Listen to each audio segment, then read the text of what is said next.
Imagine that you are an executive sitting at the head of a long boardroom table, surrounded by your team. You just closed a record-breaking deal that will cement your company's dominance in the market. As the team celebrates around you, you watch their interactions. Some of them are genuine. Others clearly are just looking for your approval.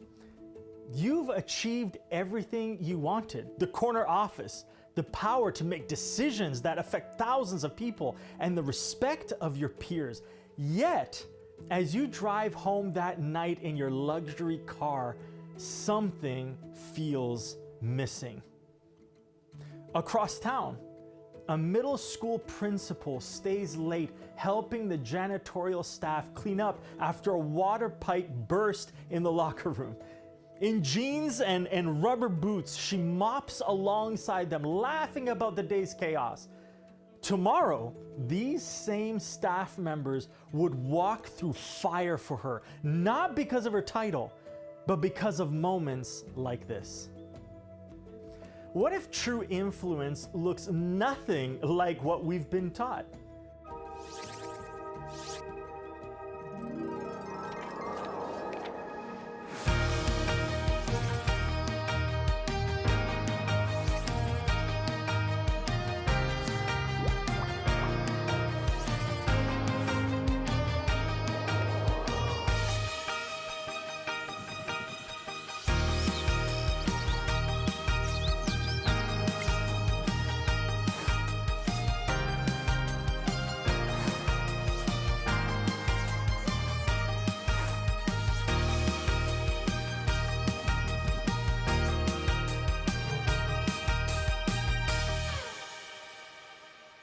From boardrooms to classrooms, from politics to parenting, our society has clear ideas about what power and influence looks like. We celebrate the CEOs who make tough decisions and leaders who command respect. We applaud influencers with millions of followers because to us, followers equals influence and position equals success. These assumptions start early. Children learn hierarchies on playgrounds. Who's in charge? Who follows? Who gets picked first or last?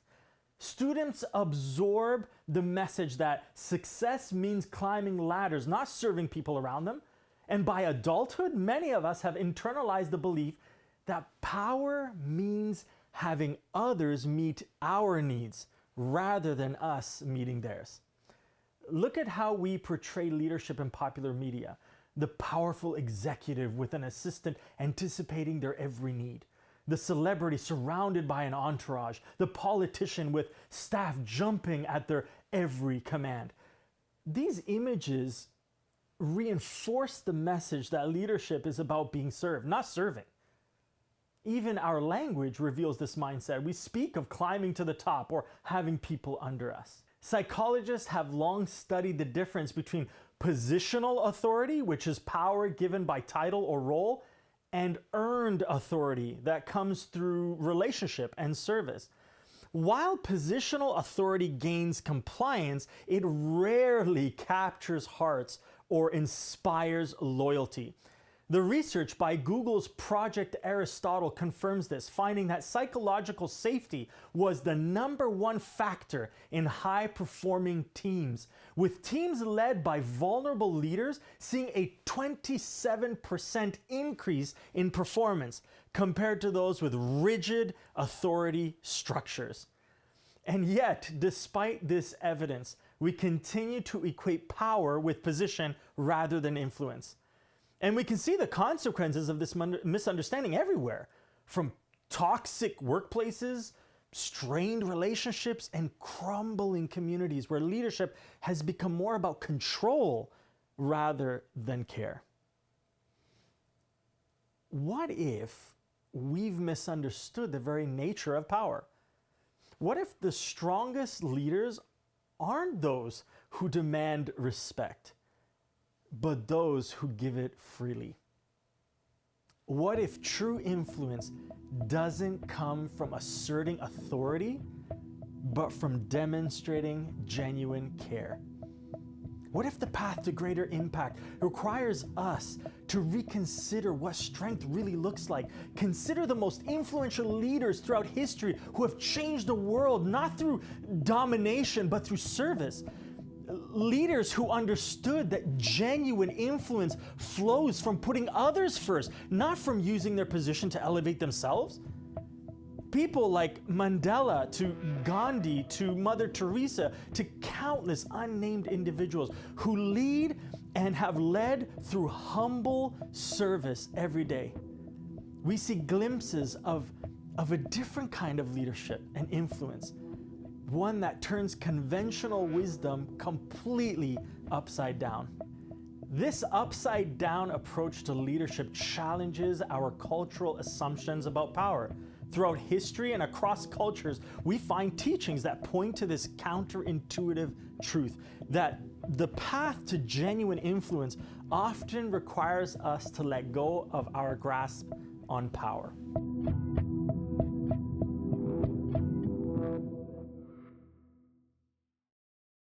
In the Bible, we find a story that challenges our understanding of power and leadership. It's set during the Last Supper, just hours before Jesus would be arrested and crucified. The disciples are gathered for what would be their final meal together, and tensions are high. You see, earlier that very day, Luke's gospel tells us that the disciples had been arguing about which of them was the greatest. Imagine this scene. 12 men fighting for position, perhaps thinking about the roles they might have in Jesus' kingdom, completely misunderstanding what was about to happen. And in this context, Jesus does something countercultural. In fact, it was so shocking that it would be remembered and written about for centuries to come. He takes off his outer garment, wraps a towel around his waist, and begins washing his disciples' feet. Now, this wasn't just a nice gesture, it was revolutionary. To truly understand the significance of Jesus washing his disciples' feet, we need to grasp the cultural context of that time. In the ancient Near East, foot washing wasn't just about hygiene, it was a powerful statement about social position and honor. You see, roads were unpaved. They were dusty, often littered with animal waste.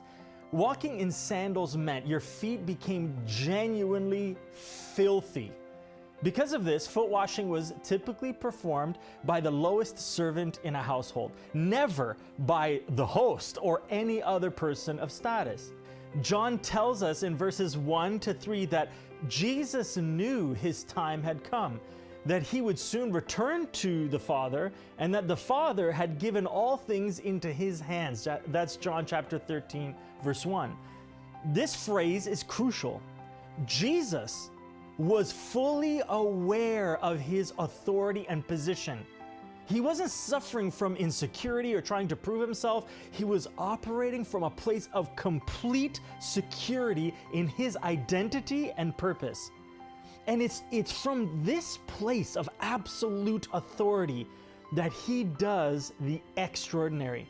John chapter 13, verses 4 to 5 says, "So he got up from the table, took off his robe, wrapped a towel around his waist, and poured water into a basin. Then he began to wash the disciples' feet, drying them with the towel he had around him." I want you to picture this scene, okay? The disciples reclining at the table, perhaps still arguing about status, when their teacher stands up. He removes his outer garment, essentially stripping down to the clothes of a working servant. And then he wraps a towel around his waist, the uniform of a household slave, and begins doing the work that none of them had volunteered to do. There are at least 3 profound principles that emerge from this moment that redefine our understanding of power and leadership. Number 1, true power comes from identity. Remember what we read earlier? It says in John chapter 13, verse 1, that Jesus knew that the Father had put all things under his power and that he had come from God and was returning to God. Jesus didn't wash feet because he had low self-esteem or he was insecure about his position. He washed feet precisely because he was secure in who he was. This challenges our modern understanding of humility because we often think humility means thinking of ourselves as less than. But that's not the case. True humility isn't insecurity. It's security so deep that you don't need to prove your importance. C.S. Lewis captured this perfectly when he wrote this. Humility is not thinking less of yourself. It's thinking of yourself less. Jesus knew exactly who he was and what authority he possessed. That security freed him to serve without fear of losing status. In our workplaces, in our homes, in our communities, those most desperate to prove their authority are often the least secure in their identity. Number 2, true power serves willingly. The second principle is that genuine authority serves willingly, not with a grudge. Jesus didn't wash feet because he lost a bet or was forced into it. He chose to do it deliberately. John chapter 13 verse 1 tells us that he had loved his disciples during his ministry on earth, and now he loved them to the very end. His service flowed from love, not out of obligation. True service isn't about checking boxes or fulfilling requirements. It's about genuinely seeing the needs of others and choosing to meet them, even when it costs us something.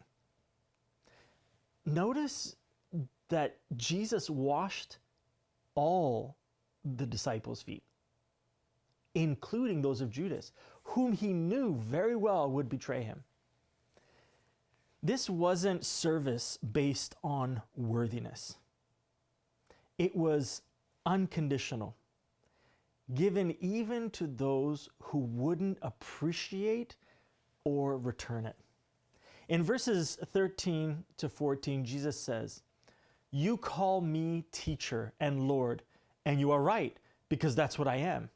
And since I, your Lord and teacher, have washed your feet, you ought to wash each other's feet." The implication is clear.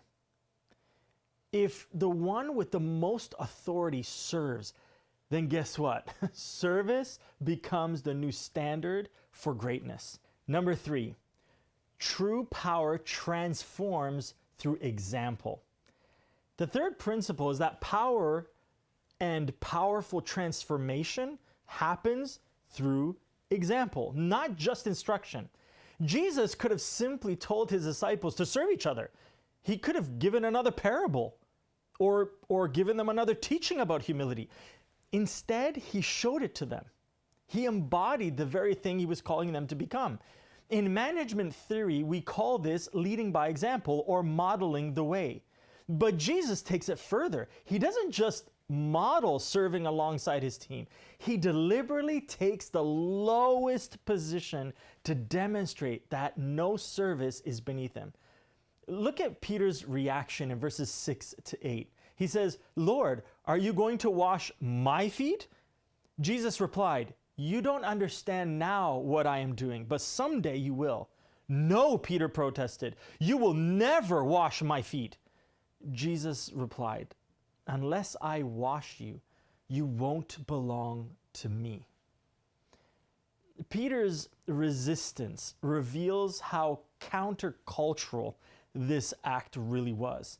It violated every social norm about power. It was offensive precisely because it turned the hierarchy Peter believed in upside down. Teachers don't wash students' feet. Masters don't serve their followers. But Jesus insists. This washing is more than just a demonstration. It's an invitation to a new kind of community where status no longer determines who serves whom. It's a living parable about what it means to be a part of Jesus' upside-down kingdom. Later in the passage, Jesus makes the connection very clear. In verses 15 to 17, he says, "I have given you an example to follow. Do as I have done to you. I tell you the truth, slaves are not greater than their master, nor is the messenger more important than the one who sends the message. Now that you know these things, God will bless you for doing them." Notice Jesus doesn't say, "You will be blessed if you understand these things." He says instead, "if you do them." And so the transformation comes not from intellectually understanding, but from practicing this new way of leading and living. In most organizational charts, authority flows from where? The top down. But in Jesus' kingdom, influence flows from the bottom up, through service that earns trust, through humility that inspires rather than demands loyalty.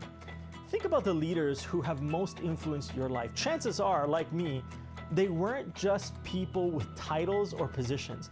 They were people who invested in you, who saw your potential, who served you in ways that transformed your life.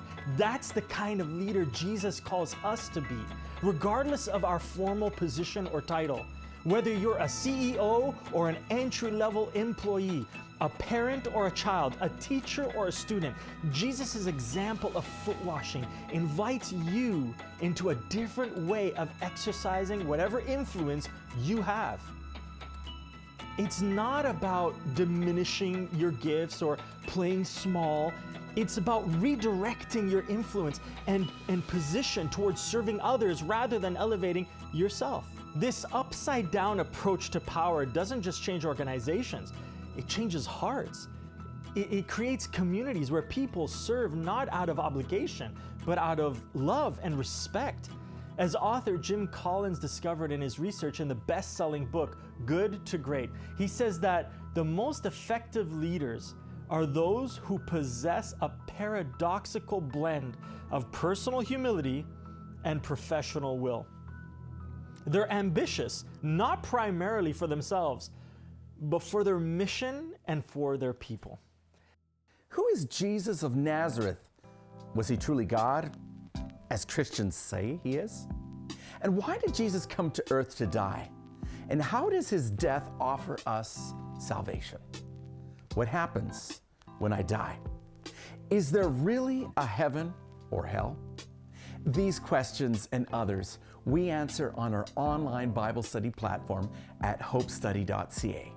There, you will find answers to these and other life-changing questions.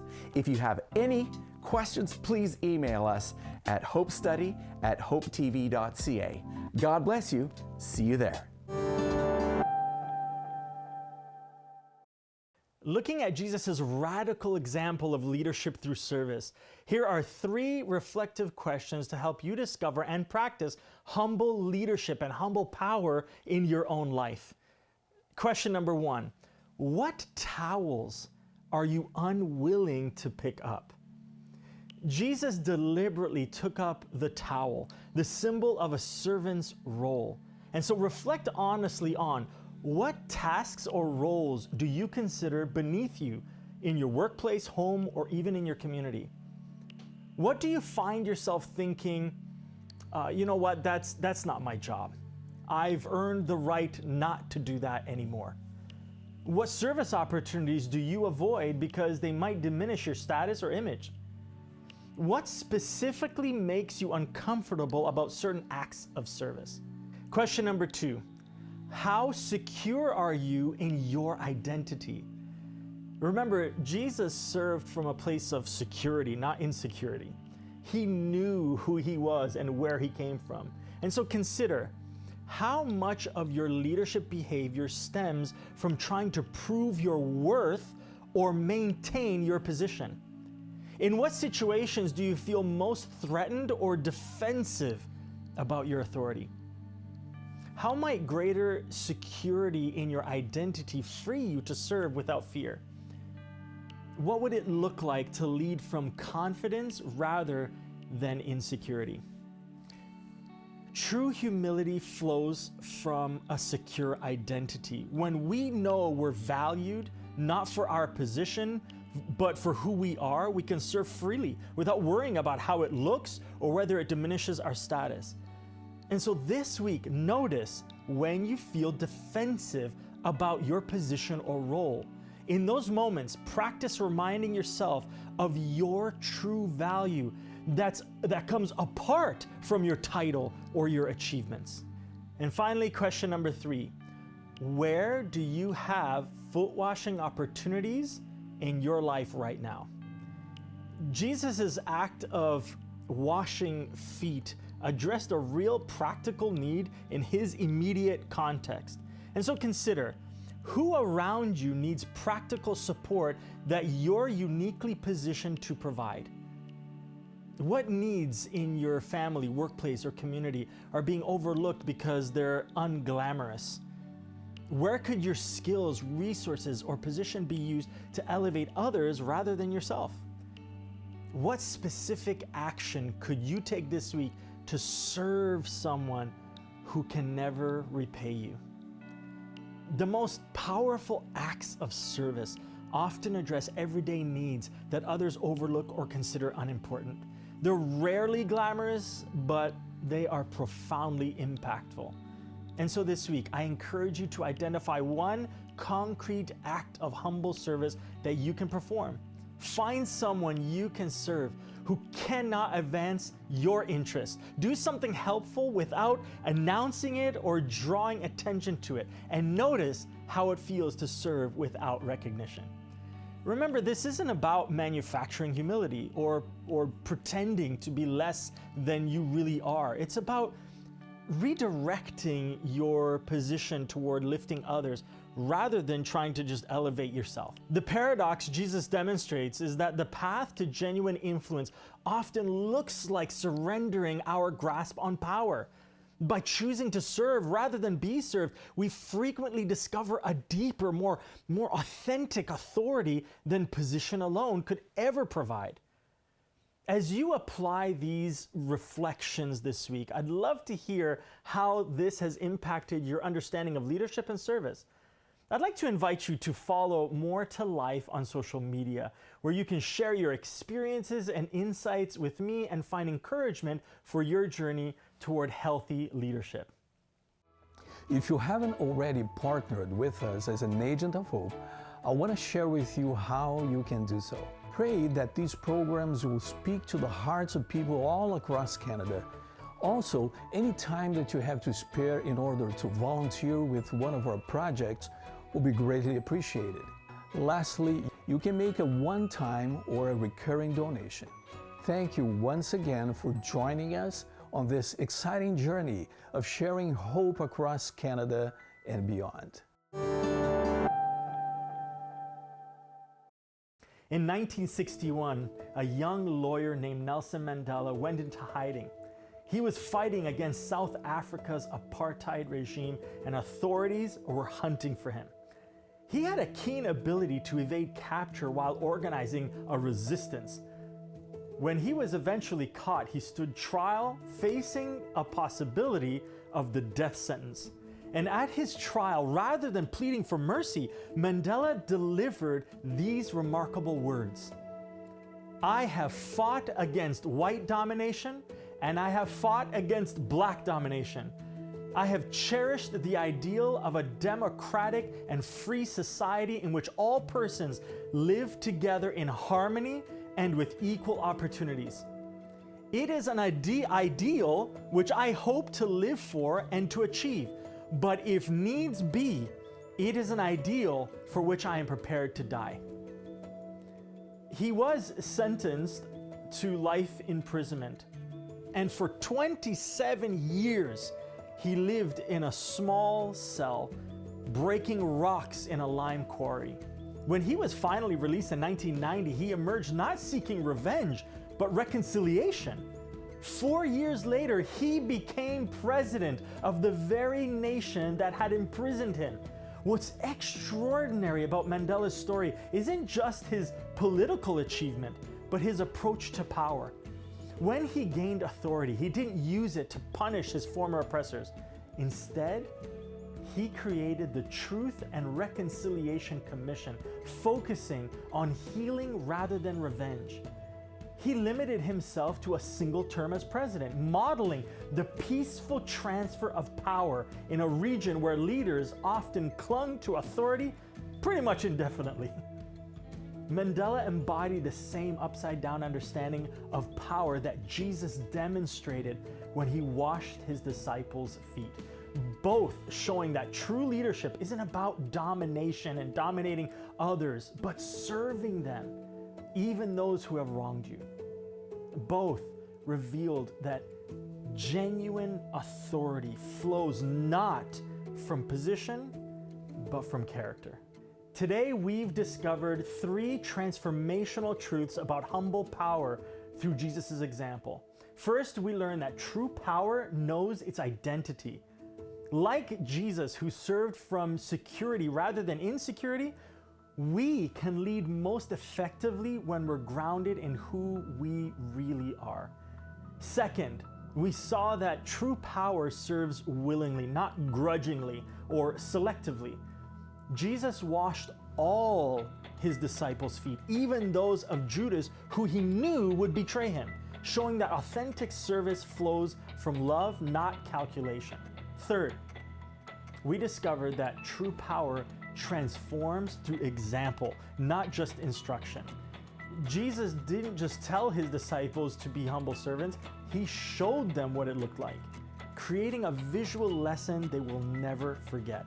And so whether you lead a corporation, a classroom, a household, or simply your own life, Jesus' upside-down model of leadership invites you into a different understanding of power and influence.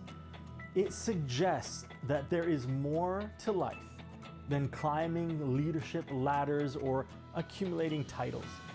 There's a profound impact that comes from choosing the towel of service over the trappings of success and status. And so as we close today, I want to ask, what would it look like for you to follow Jesus' example in your sphere of influence? How might your workplace, your family, your community be transformed if you chose to lead by kneeling? What if the greatest leadership legacy you could leave isn't measured by how many people served you, but by how many people you served?